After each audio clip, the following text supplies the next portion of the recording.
Hello. Firstly, thank you everyone for your responses to the All About Me task. I've really enjoyed watching and reading your responses. We've got another task coming up soon, so watch this space for that. And a massive thank you for all of your questions that you've sent through for this video, which I'll do my best to answer as honestly as possible. Now, the first question was quite a popular one, and that was sent by William, Fergus and Imogen, all asked a similar question here. And that was, what is my favourite subject and favourite subject to teach and why? And I'm going to answer with history on that question because I didn't really enjoy history when I was at school, didn't really enjoy the lessons. And so now I feel, as I've got older, that I've actually missed out on quite a lot.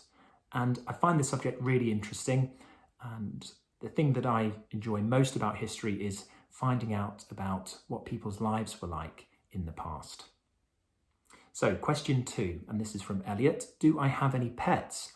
I don't have any pets now, but I had plenty of different pets when I was growing up, and that includes cats and dogs. Now, I mention that because Pippa wants to know if I'm a cat or a dog person, and I'm going to pick dogs on that question.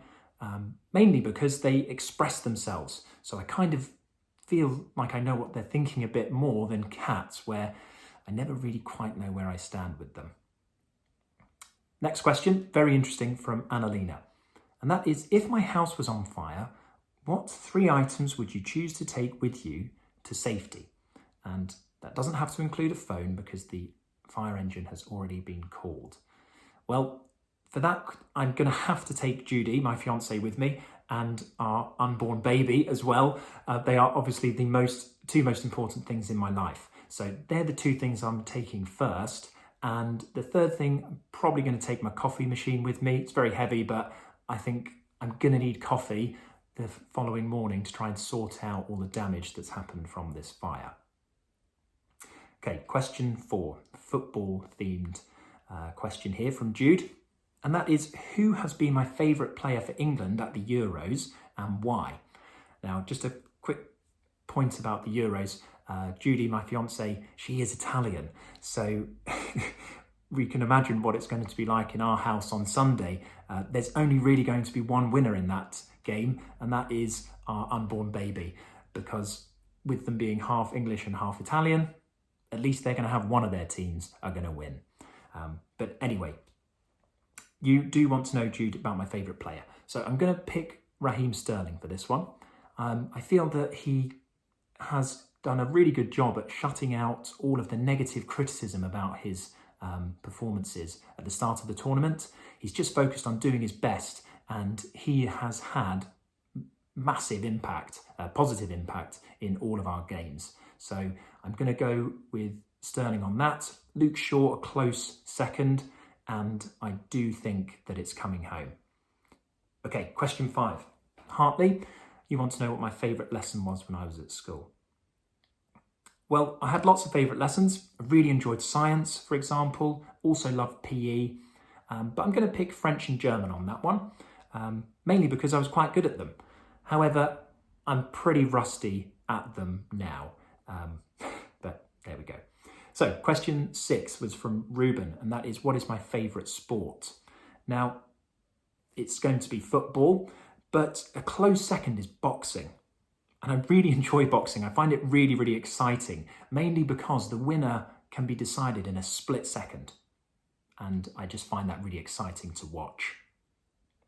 Okay, Ava, you asked the next question. What is my favourite country?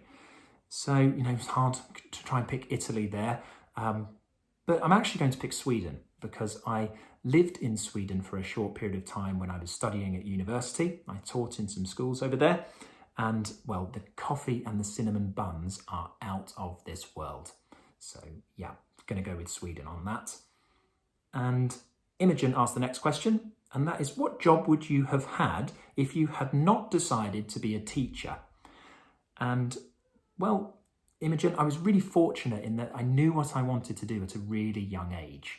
I started doing work experience in schools when I was 15, 16, and ever since then, either as a trainee or student teacher or as a qualified teacher, I've worked in schools. So I was really lucky that I knew that that's what I want to do.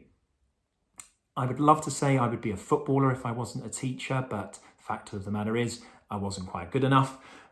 So I think, if I try and remember myself when I was 15, 16, I think maybe a scientist.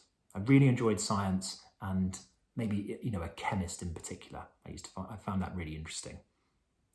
And finally, Eliza asked the last question, and that is, what are your fears and why?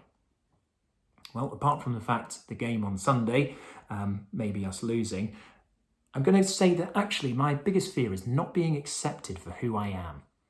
And so that's why I always try to be true to myself. So quite a deep question there.